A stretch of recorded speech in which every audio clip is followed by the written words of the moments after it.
श्री स्वामी समर्थ। जय गजानन माऊली। मित्रांनो, हा व्हिडिओ शेवटपर्यंत बघा, अजिबात स्किप करू नका। देवासमोर उभं राहून आपण काय मागतो आणि देवाकडे पाठ असताना आपण काय वागतो यावर बऱ्याच गोष्टी अवलंबून असतात। सगळ्यांच्याच नजरेत तुम्ही चांगलेच असावं असं कधीच नसतं। आपण कितीही चांगले वागलो कोणाशी तरी कोणाच्या ना कोणाच्या नजरेत आपण वाईट असू शकतो।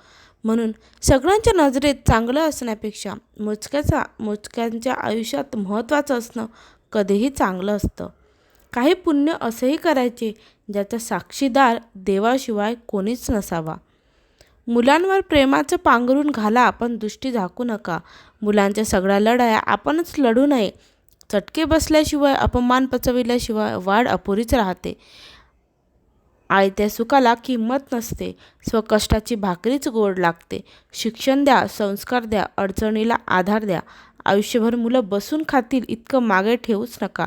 जसे अति पाणी रोप कुजवते, तसे अति प्रेम मुलांना पंगू बनवते। एकीकडे जिवंत माणसाची मन दुखवायची आणि दुसरीकडे देवपूजा करायची म्हणजे सगळी पापं धुतली जातात, ही जगातली सगळ्यात मोठी अंधश्रद्धा आहे। योग्य वेळ येऊ दे। स्वामी सांगतात, योग्य वेळ येऊ दे। जगात कुठलीही गोष्ट विनाकारण घडत नसते आणि जिथे तुझी सहनशक्ती संपते ना, तिथे आम्ही आमची लीला चालू करतो।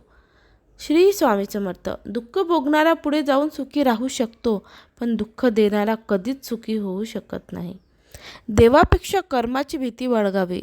एक वेळ देव माफ करेल, पण कर्म नाही। फुंकर मारून आपण दिवा विझू शकतो, पण अगरबत्ती नाही।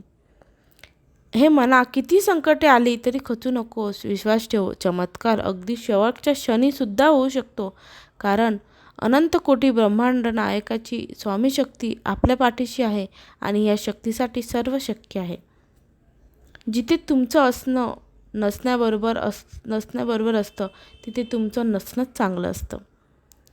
स्वामी सांगतात, आपल्यासोबत दुसऱ्यांचंही चांगलं व्हावं असं ज्या व्यक्तीला वाटतं ना, त्या व्यक्तीच्या जीवनात काहीच कमी पडत नसतं। सन्मान प्राप्त झाल्यावर ज्याला गर्व होत नाही, अपमान झाला तरी तो क्रोधित होत नाही आणि क्रोध उत्पन्न झाला तरी जो कठोर शब्द उच्चारत नाही, तोच मनुष्य सर्वश्रेष्ठ आहे।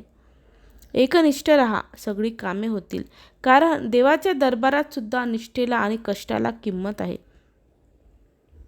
जेव्हापासून माणसांनी सज्जनपणाचे माप आपल्या हिशोबाने लावायला सुरुवात केली, तेव्हापासून मी देवाला एकच विनंती करते की देवा, मी जशी आहे तशीच बरी आहे। मला चुकूनही यांच्या इतका सज्जन कधीही करू नकोस। कारण माझ्याकडून कुणाचे भले नाही झाले तरी चालेल, पण माझ्यामुळे कुणाचे वाईटही नाही झाले पाहिजे, एवढं समाधान शेवटच्या श्वासापर्यंत राहू दे। हीच माझं स्वामींचरणी प्रार्थना आहे। जो तुम्हाला हक्काने बोलतो त्याला प्रत्युत्तर देत बसू नका, मात्र जो केवळ तुमच्यावर हक्क गाजवत राहतो त्याच्यासमोर निरुत्तर होऊ नका। कारण हक्काने बोलणारा तुम्हाला जीव लावत असतो, तर तुमच्यावर हक्क गाजविणारा तुम्हाला कमजोर समजत असतो। जो इतरांना संपवायची तयारी करतो, तो स्वतःला वाचवण्यात कमी नेहमीच पडत असतो। त्यामुळे सगळ्यांसोबत प्रेम करा, सगळ्यांसोबत प्रेमाने वागा। संघर्ष करणारा माणूस कायम एकटाच असतो, पण यशस्वी माणसाच्या मागे सारे जग उभे असते। तेव्हा संघर्ष करताना जर एकटे असाल तर अजिबात वाईट वाटून घेऊ नका, कारण संघर्ष हा एकट्यानेच करावा लागत असतो। श्री स्वामी समर्थ। जय गजानन माऊली।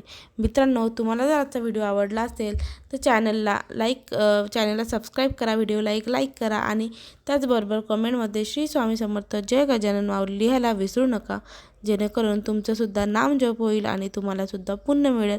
आणि त्याचबरोबर व्हिडिओ जास्तीत जास्त लोकांपर्यंत शेअरसुद्धा करा।